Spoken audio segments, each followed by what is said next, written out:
Lors d'une rénovation de chambre, l'entrepreneur s'arrêta après avoir retiré le mur. « Madame, vous devez quitter cette maison maintenant. »« Pourquoi ? » ?»« Nous avons trouvé ceci dans le mur. Après avoir vu ce qu'il m'a montré, ma fille et moi ne sommes jamais retournés dans cette maison. » Avant de commencer l'histoire, n'oubliez pas de laisser un like et de vous abonner à la chaîne pour voir plus d'histoires comme celle-ci. La maison de style victorien, nichée dans un quartier résidentiel de la banlieue de Boston, rayonnait d'une douce chaleur sous le soleil d'un après-midi d'automne. Rachel Harris observait le jardin depuis la fenêtre de la chambre du deuxième étage, songeuse aux 5 années passées dans cette demeure. Elle avait rarement le sentiment que cette maison lui appartenait vraiment. « Maman, c'est encore tout serré ici. » La voix de sa fille Emma s'éleva du rez-de-chaussée. Emma, âgée de 8 ans, se plaignait fréquemment de sa chambre ces derniers temps. Rachel soupira et descendit. Dans le salon, Emma avait étalé ses manuels et cahiers de devoirs partout sur le sol. Le bureau est trop petit. La chambre de mon amie Cathy est bien plus grande et elle a un grand bureau.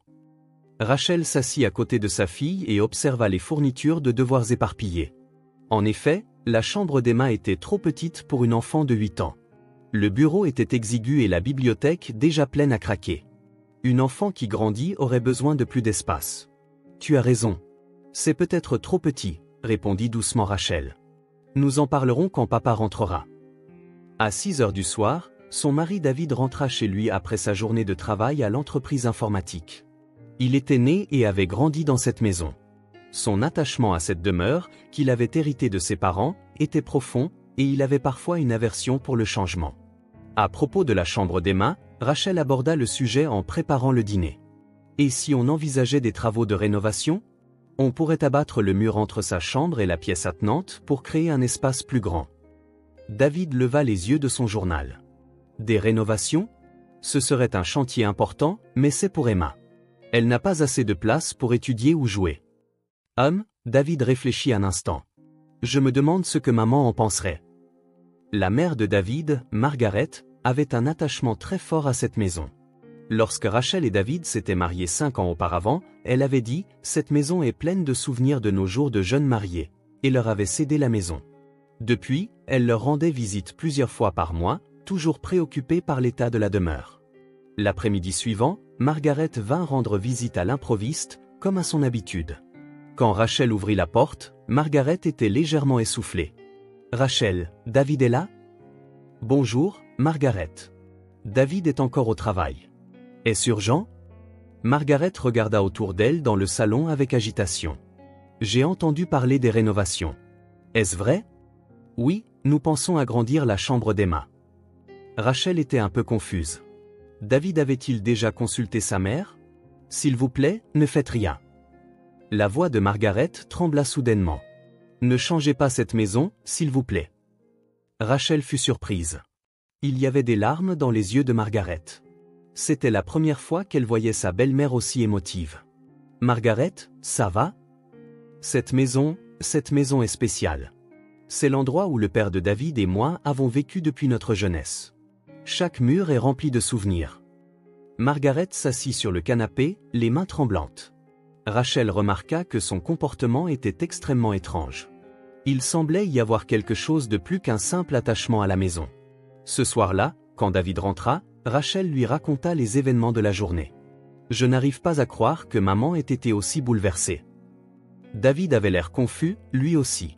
Mais en pensant à Emma, je pense toujours que des rénovations sont nécessaires. Le lendemain matin, Rachel appela un entrepreneur local en rénovation. Tom McDonald, un artisan de bonne réputation, vint l'après-midi même pour faire un devis.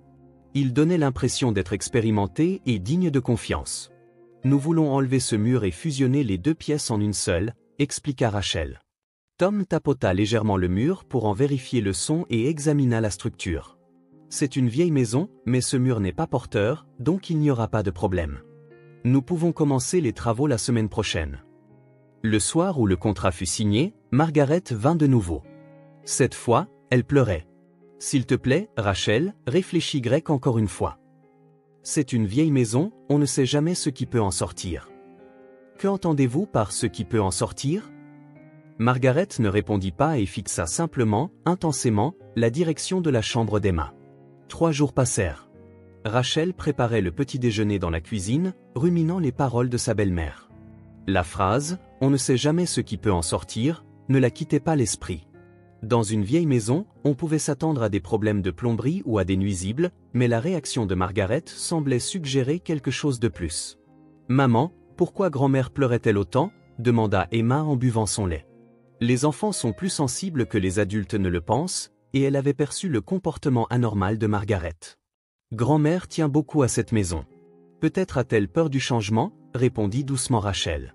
Mais elle savait, même pour elle-même, que cette explication n'était pas suffisante.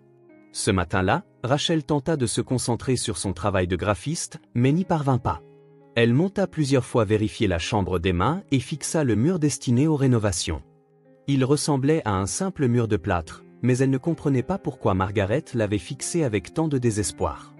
Vers 2 heures de l'après-midi, la sonnette de la porte d'entrée retentit soudainement. Margaret était là, mais ce jour-là, elle n'était pas maquillée et ses cheveux semblaient décoiffés. Comme elle avait l'habitude de s'habiller avec soin, Rachel fut surprise. « Margaret, vous allez bien ?»« Rachel, il faut que je vous parle de quelque chose. De quelque chose de très important. » Margaret, assise dans le salon, ne cessait de se frotter les mains. Rachel apporta du thé, mais Margaret ne toucha même pas à la tasse. Au lieu de cela, elle recommença à fixer intensément la direction de la chambre d'Emma. « Margaret, s'il y a un problème avec la maison, dites-le-moi, s'il vous plaît. Des problèmes de plomberie ou structurels ? Des problèmes ?» Margaret leva soudain la tête. « Oui, il y a des problèmes, mais pas de la sorte que vous imaginez. » « Que entendez-vous par là ?» Au lieu de répondre, Margaret se leva et se dirigea vers la chambre d'Emma. Rachel la suivit. Dans la pièce, Margaret s'arrêta devant le mur en question. Puis elle murmura quelque chose au mur. Rachel crut entendre les mots « Je suis désolée, Margaret. » « Ce mur, » dit Margaret sans se retourner. « Ce mur ne doit pas être touché. Je vous en prie, croyez-me. » C'est alors qu'elles entendirent le bruit de la voiture de David. Margaret quitta précipitamment la pièce et se dirigea vers la salle de bain. Quand David entra par la porte d'entrée, Margaret sortit après s'être lavé le visage. « Maman, qu'est-ce qui ne va pas ? Tu es pâle, David. » Margaret saisit la main de son fils. « C'est encore à propos des rénovations, maman. C'est nécessaire pour Emma. Il faut que tu le comprennes, toi aussi. » Il y avait une légère irritation dans la voix de David. « Tu ne comprends pas. » Margaret cria soudainement. « Ce mur ne doit jamais être abattu. » David et Rachel se regardèrent, surpris. Ils n'avaient jamais vu Margaret devenir si émotive. « Maman, dis-moi la raison. Pourquoi opposes-tu autant ?» Margaret resta silencieuse pendant un long moment. Puis elle ouvrit lentement la bouche. « Dans cette maison, dans cette pièce, quelque chose de triste s'est passé. C'était il y a plus de 40 ans. Mais je ne peux pas l'oublier. » « Quel genre de choses ?» demanda doucement David. « Je ne peux pas le dire. » Margaret secoua la tête. « Mais si vous abattez ce mur, vous le regretterez sûrement. » Rachel observait attentivement le comportement de sa belle-mère. La peur de Margaret était réelle. Cependant, ce qui la causait restait un mystère. « Maman, est-ce que ça a un rapport avec papa ?» demanda David avec prudence. Le visage de Margaret pâlit soudainement. « Cela n'a rien à voir avec ton père. C'est mon problème. » Ce soir-là, après que Margaret fut rentrée chez elle, Rachel et David parlèrent longuement. « Le comportement de maman est certes étrange, » dit David. « Mais en pensant à Emma, je crois toujours que des rénovations sont nécessaires. Maman finira par l'accepter avec le temps.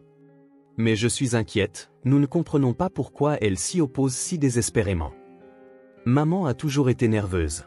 Elle a toujours détesté le changement. » Rachel n'était pas convaincue. La réaction de Margaret indiquait quelque chose de plus qu'une simple résistance au changement. Cependant, David ne voulut pas en discuter davantage. Le lendemain, Rachel décida d'aller à la bibliothèque locale et fit des recherches sur l'histoire du quartier. Elle chercha d'anciens articles de journaux et des documents historiques locaux, mais ne trouva aucune mention particulière concernant cette maison. Cependant, elle découvrit un article de journal de 1982 relatant un cas de personne disparue dans ce quartier. C'était un article concernant une jeune femme qui avait soudainement disparu, mais aucun détail n'était mentionné. Ce soir-là, quand Emma rentra de l'école, elle dit « Maman, la nuit dernière, il y avait un bruit étrange derrière le mur. Rachel fut surprise. Quel genre de bruit? Comme des pleurs, mais il n'y aurait dû y avoir personne. Rachel sentit un frisson lui parcourir l'échine. Il s'agissait peut-être de bruits typiques des vieilles maisons, mais combiné à la réaction anormale de Margaret, elle eut une prémonition inquiétante. Cette nuit-là, Rachel se rendit seule dans la chambre d'Emma et posa son oreille contre le mur en question. Après avoir écouté un moment, elle put en effet entendre des sons faibles. Qu'il s'agisse du bruit du vent, de la plomberie ou d'autre chose, elle ne pouvait le dire. Il restait 2 jours avant le début des rénovations. Lorsque Tom appela pour la confirmation finale, Rachel hésita un instant, mais décida finalement de procéder comme prévu. C'était nécessaire pour Emma. Cette nuit-là, Margaret n'apparut pas. Quand ils l'appelèrent, elle ne répondit pas. David, inquiet, se rendit à l'appartement de sa mère et trouva Margaret assise seule dans sa chambre, regardant de vieux albums photos. « Maman, tu vas bien ?» David, Margaret leva les yeux vers son fils. « Tu es né dans cette maison. Mais il y a beaucoup de choses que tu ignores. »« De quoi parles-tu ? Les travaux commencent demain, n'est-ce pas ? » ?»« Oui, mais si tu t'y opposes toujours ?»« Non. » Margaret prit une profonde inspiration. « On ne peut plus l'arrêter. Je l'ai caché pendant 40 ans, mais le moment est venu pour que la vérité soit révélée. » David ne comprit pas le sens des paroles de sa mère. Cependant, Margaret ne voulut rien dire de plus. Le lendemain matin, jour du début des rénovations, Margaret n'apparut pas. Rachel appela sa belle-mère, mais celle-ci se contenta de dire « Je ne peux pas venir aujourd'hui » et raccrocha. Quand Tom arriva avec ses outils, seule Rachel était à la maison. « Nous sommes prêts » dit Rachel à Tom. Pendant les 30 premières minutes, le travail de Tom sembla se dérouler sans accroc. Il retira habilement le placoplâtre et vérifia la structure sous-jacente. Rachel monta occasionnellement vérifier l'avancement, mais Tom continuait à travailler avec concentration. « Structurellement, il n'y a pas de problème », dit Tom, essuyant sa sueur. Comme prévu, ce mur n'est pas porteur, il peut donc être retiré en toute sécurité. Rachel se sentit soulagée.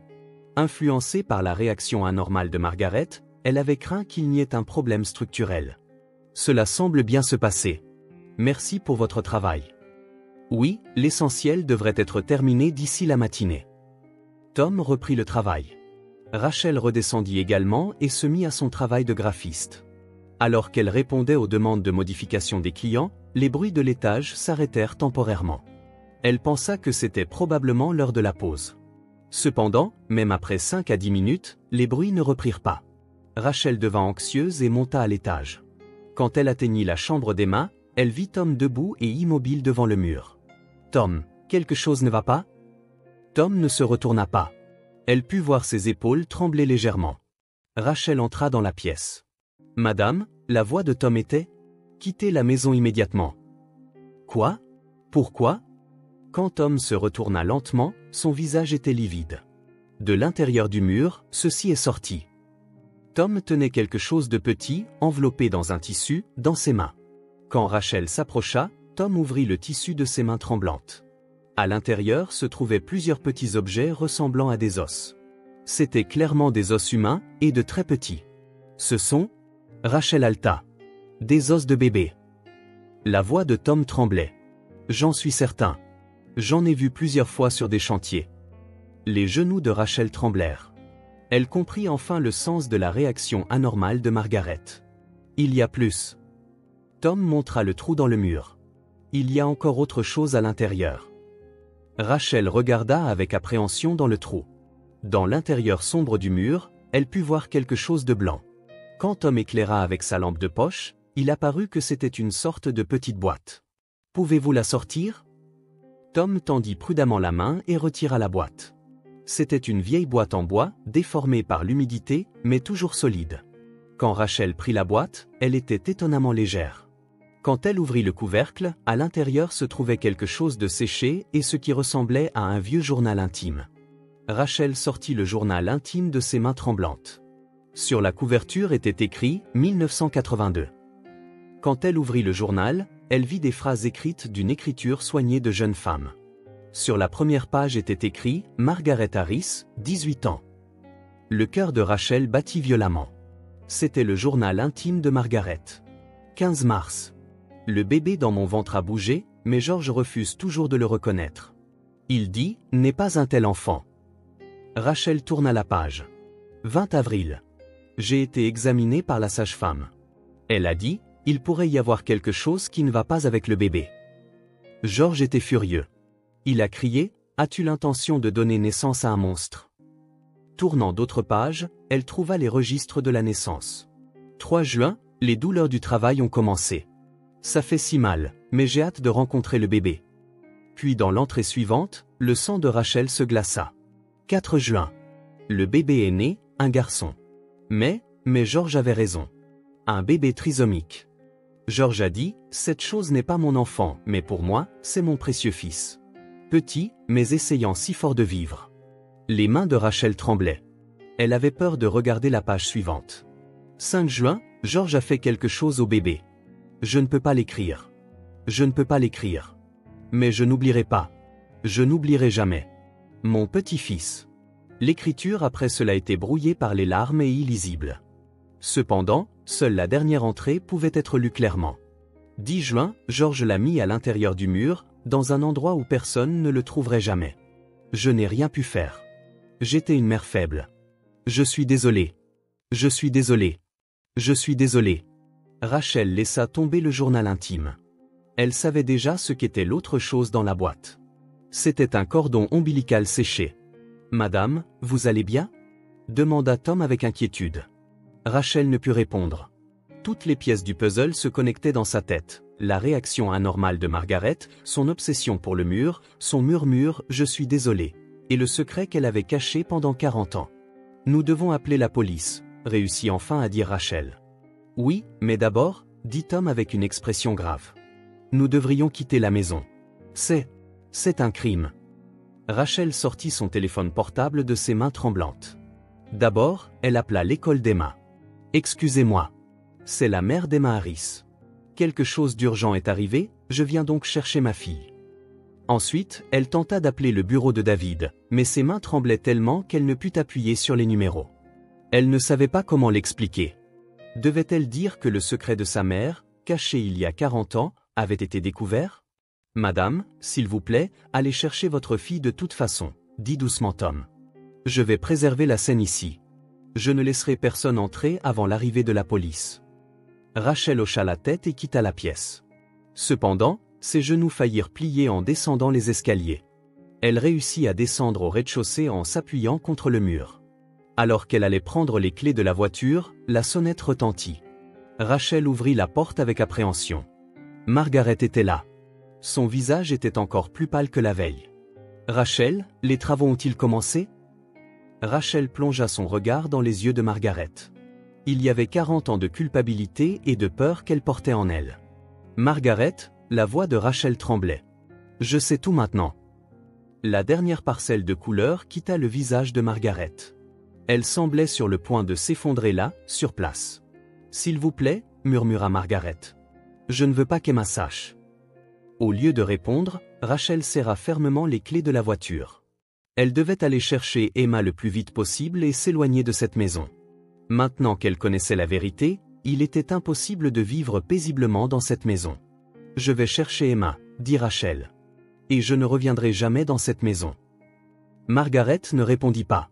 Elle resta juste, petite et immobile, devant la porte d'entrée. Rachel récupéra Emma et se rendit directement à un hôtel en ville. Emma était confuse par la soudaineté de la situation, mais voyant l'état agité de sa mère, elle s'abstint délibérément de demander des détails. Dans la chambre d'hôtel, Rachel appela le téléphone portable de David, les mains tremblantes. « Rachel, pourquoi appelles-tu en pleine journée en semaine ?» La voix de David était légère. Il ne savait encore rien. « David, rentre tout de suite. Quelque chose de très important est arrivé. »« Qu'est-ce qui s'est passé ? Il est arrivé quelque chose avec maman ? » C'est à propos de ta mère, mais je ne peux pas en parler au téléphone maintenant. Je suis à un hôtel du centre-ville avec Emma. Chambre 312, à l'hôtel Marriott. Un hôtel ? Pourquoi es-tu à un hôtel ? Qu'est-ce qui s'est passé à la maison ? S'il te plaît, viens. Je t'expliquerai tout. La tension s'invita dans la voix de David. D'accord, j'arrive tout de suite. 1 heure plus tard, David frappa à la porte de la chambre d'hôtel. Quand Rachel ouvrit, son visage était marqué par l'anxiété. Où est Emma ? Elle regarde la télévision dans la pièce d'accent grave côté. Parlons là où elle ne peut pas nous entendre. Rachel montra à David tout ce qui avait été découvert dans le mur, les petits os, le cordon ombilical et le journal intime de Margaret. Au début, David avait une expression qui disait qu'il ne comprenait pas, mais en lisant le journal intime, son visage pâlit. « C'est l'écriture de maman ?» dit David d'une voix tremblante. « Tu ne savais pas ? Vraiment ? Tu ne savais pas ? » « Je ne savais pas. » David se tint la tête. « Mais attends. » David se leva soudainement et commença à faire les 100 pas dans la pièce. « C'est étrange.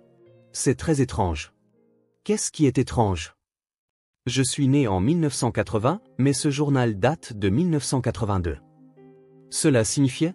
Rachel réalisa aussi, ce bébé était ton petit frère. « Non, ce n'est pas possible. » David s'effondra sur une chaise. « J'avais un frère. Maman ne m'a jamais dit que j'avais un petit frère. » Juste à ce moment-là, le téléphone portable de David sonna. L'appelant était Margaret. David répondit au téléphone, les mains tremblantes. « Maman !» La voix pleurante de Margaret put être entendue de l'autre bout du fil. Elle était assez forte pour que Rachel l'entende aussi. « David, je suis désolé. Je vais tout te dire. Tout. Maman, calme-toi. Où es-tu en ce moment ? À la maison. La police est là. Mais il y a quelque chose que je dois te dire. Quelque chose que j'ai caché pendant 40 ans. » David regarda Rachel. « Nous arrivons tout de suite, nous aussi. » « Non, ne venez pas. » La voix de Margaret était désespérée. « Je vais parler au téléphone. » Laisse Rachel écouter, elle aussi. Rachel s'assit à côté de David et mit le haut-parleur. « Maman, j'écoute. » Margaret prit une profonde inspiration et commença à parler. « Tu avais un petit frère, David. Un frère jumeau. Des jumeaux. » David fut surpris. « Tu es né en 1980. Mais ton frère Daniel était atteint du syndrome de Down. Ton père ne pouvait pas l'accepter. Il a dit, l'un est normal, l'autre est anormal. C'est honteux. » Rachel halta. La date dans le journal intime n'était pas fausse. Margaret avait intentionnellement falsifié la date. Ton père a dit de placer Daniel dans un établissement, mais je ne voulais pas. Mais ton père, une nuit, il a pris Daniel. Margaret éclata en sanglots. Maman, calme-toi. Ton père, juste devant moi, avec un oreiller. Je n'ai pas pu l'arrêter. J'étais une mère faible. David se leva. Son visage était complètement pâle. Tu es en train de dire que papa a tué mon frère ? Et puis ton père m'a dit que cet enfant n'avait jamais existé depuis le début. David est un enfant unique. Ne parle de ça à personne. Mais je ne pouvais pas oublier Daniel. Alors j'ai secrètement tenu un journal intime. Et ton père a mis Daniel à l'intérieur du mur. Rachel ne pouvait s'arrêter de trembler. David resta figé, tenant toujours le téléphone. David. La voix de Margaret devint faible. Je suis désolé de continuer à te le cacher, mais je ne pouvais rien dire tant que ton père était vivant. Même après la mort de ton père, je ne savais pas comment te le dire. Maman, la voix de David était rauque. Pourquoi ne m'as-tu pas dit plus tôt que j'avais un frère ? J'avais peur. J'avais peur que tu en viennes à haïr ton père, et j'avais peur que tu me méprises. Rachel réalisa soudain quelque chose. David, le fait que tu m'aies caché les troubles d'apprentissage d'Emma. David se retourna. Il y avait des larmes dans ses yeux. En fait, je connais la situation de maman depuis 10 ans. Quoi ? Avant que papa ne meure, il m'a tout dit sur son lit de mort. Il a dit, mon fils, tu avais un frère. Mais il m'a dit de le garder secret de maman. Rachel était stupéfaite. Donc, tu as aussi caché les troubles d'apprentissage d'Emma. Parce que tu étais inquiet pour l'hérédité. Je ne voulais pas t'inquiéter. Je ne voulais pas briser l'image d'une famille parfaite. Une famille parfaite. Rachel se leva. Vous appelez une famille construite sur des secrets et des mensonges parfaits. La voix de Margaret s'éleva du téléphone. Rachel, c'est toute ma faute.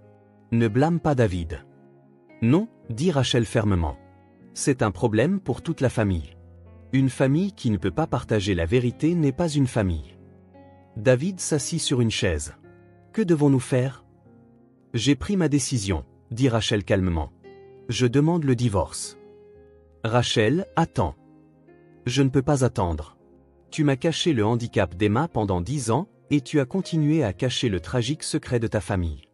Nous n'étions pas des partenaires égaux en tant que mari et femme, en tant que parents. La voix pleurante de Margaret put être entendue du téléphone. Mais qu'en est-il d'Emma? Plaida David. Je prendrai Emma. Et concernant ces troubles d'apprentissage, je les affronterai honnêtement, sans les cacher ni en avoir honte. Rachel se rendit dans la pièce d'accent grave côté et appela Emma, qui regardait la télévision. Emma, papa et moi devons te parler. Emma s'assit devant ses parents avec une expression anxieuse. Rachel expliqua la situation familiale avec des mots adaptés à son âge. Qu'ils allaient divorcer, qu'elle vivrait ailleurs pendant un certain temps, et qu'à partir de maintenant, il ne cacherait plus les difficultés d'apprentissage d'Emma, mais la soutiendrait. Emma pleura d'abord, mais finit par dire « Maman, c'est d'accord si je ne suis pas parfaite ?» Bien sûr. Rachel serra sa fille dans ses bras. Même si tu n'es pas parfaite, tu es la précieuse fille de ta maman. Et quand tu auras des problèmes, nous les résoudrons ensemble. Ce soir-là, David rentra chez lui et eut une longue discussion avec Margaret. L'interrogatoire de la police commença également. L'affaire, vieille de 40 ans, allait faire l'objet d'une enquête officielle. Rachel et Emma restèrent à l'hôtel une semaine de plus, le temps de chercher un nouvel appartement. Rachel consulta un avocat et entama une procédure de divorce. Concernant les troubles d'apprentissage d'Emma, elle consulta également une conseillère pédagogique spécialisée et commença à mettre en place des systèmes de soutien appropriés. « Maman, » dit Emma une nuit depuis son lit. « Ce n'est plus si effrayant ?» « Ce n'est pas effrayant, » Rachel tint la main de sa fille. « Parce que la vérité est connue maintenant. Parce que ce qui était caché a été révélé. Alors nous pouvons devenir une vraie famille dans notre nouvelle maison. » Oui. Rachel sourit. Nous ne sommes peut-être pas parfaits, mais nous pouvons devenir une famille honnête. 3 mois plus tard, dans le couloir du tribunal de la famille de Boston, Rachel s'entretenait une dernière fois avec son avocat. C'était le dernier jour de la médiation de divorce. Emma était à l'école et Rachel affrontait cette journée seule. Quand elle entra dans la salle d'audience, David était déjà assis. À côté de lui se trouvait son avocat, et, à la surprise de Rachel, Margaret était également présente. Margaret avait suivi 3 mois de traitement psychiatrique, bien qu'elle eût meilleure mine qu'auparavant, elle semblait encore amaigrie. Aujourd'hui, nous allons procéder à la médiation finale concernant le divorce et la garde du couple Harris, déclara solennellement le juge. Rachel s'assit, apaisant son cœur. Au cours de ces 3 mois, elle avait construit une vie avec Emma seule dans leur nouvel appartement. Si Emma avait d'abord été confuse, après avoir reçu un soutien approprié pour ses troubles d'apprentissage, elle était en fait devenue plus épanouie qu'avant. Margaret Harris va prendre la barre des témoins. Margaret s'avança lentement vers la barre. Ses mains tremblaient, mais sa voix était claire. « Votre honneur, je souhaite témoigner de la vérité que j'ai cachée pendant 40 ans. » Margaret prit une profonde inspiration. En 1980, j'ai donné naissance à des jumeaux. L'un était un enfant en bonne santé. L'autre était atteint du syndrome de Down. Mon mari n'a pas pu accepter l'enfant handicapé et l'a tué devant moi. La salle d'audience s'agita. Margaret continua, les larmes coulant sur son visage. Je n'ai pas pu l'arrêter. J'étais une mère faible et pendant 40 ans après cela, j'ai vécu en portant ce secret. J'ai longtemps caché la vérité à mon fils David et je n'ai pu en parler que récemment. Et quelles sont vos pensées concernant votre petite fille Emma? Emma est ma précieuse petite fille. Quand j'ai appris qu'elle avait de légers troubles d'apprentissage, j'ai failli répéter les erreurs du passé. J'ai pensé qu'il fallait le cacher, mais c'était une erreur. Margaret se tourna vers Rachel. Rachel a fait le bon choix. Elle a choisi d'affronter la vérité au lieu de la cacher. Le meilleur environnement pour Emma est un foyer honnête, rempli d'amour, sans mensonge ni secret. Elle peut l'obtenir en étant avec Rachel. David prit également la barre des témoins. J'aurais dû en parler à ma femme quand j'ai appris la vérité de mon père. Mais mon désir d'avoir une famille parfaite était trop fort, et j'ai fini par tout cacher, y compris les troubles d'apprentissage d'Emma. C'était une erreur. David continua d'une voix tremblante. Rachel est une mère merveilleuse. Emma a besoin d'elle. Les droits de visite me suffisent. Le juge prononça le verdict avec soin. Ce tribunal accorde la garde d'Emma Harris à Rachel Harris. David Harris bénéficiera de droits de visite 2 fois par mois. Après la médiation, Rachel se retrouva seule avec Margaret dans le couloir. « Rachel, » dit Margaret d'une petite voix. « Je suis désolée de vous avoir impliqué, toi et Emma. » Margaret, vous étiez aussi une victime, répondit doucement Rachel. Ce qui est important, c'est de vivre en affrontant la vérité à partir de maintenant. Pourrais-je voir Emma? Juste de temps en temps, bien sûr. Mais absolument pas de mensonges ni de secrets. Je dirai à Emma toute la vérité, de manière adaptée à son âge. Ce soir-là, Rachel et Emma dînaient à table dans leur nouvel appartement. C'était un petit appartement, mais il était bien éclairé par le soleil et assez spacieux pour elles deux.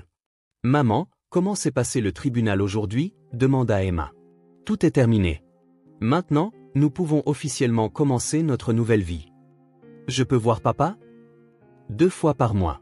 Et grand-mère pourrait venir nous rendre visite de temps en temps aussi. » Emma réfléchit un instant puis dit, « Maman, j'ai dit à mes amis à l'école que je n'étais pas douée pour les études. » Puis l'un d'eux a dit, « Moi aussi je suis nul en maths. » Rachel sourit. « C'est merveilleux. Ne rien cacher est facile, n'est-ce pas ? Oui. Être honnête est bien plus facile que d'être parfait. » Par la fenêtre, la nuit commençait à tomber sur Boston. En regardant le sourire de sa fille, Rachel pensa que ce petit appartement était vraiment un foyer au sens propre du terme. 2 semaines plus tard, un petit article parut dans le journal local. Avec le titre « Affaire non résolue vieille de 40 ans, la vérité enfin révélée ». Il rapportait qu'un bébé nommé Daniel Harris avait été correctement enterré par sa famille. En regardant l'article, Emma dit « Oncle Daniel au ciel doit être soulagé, lui aussi. » Rachel serra sa fille dans ses bras. La vérité apporte parfois de la douleur, mais ce n'est qu'en l'acceptant que l'on peut trouver la paix véritable. Une famille imparfaite, mais honnête et aimante. Telle était la forme de la nouvelle famille que, ensemble, Emma et elle allaient construire.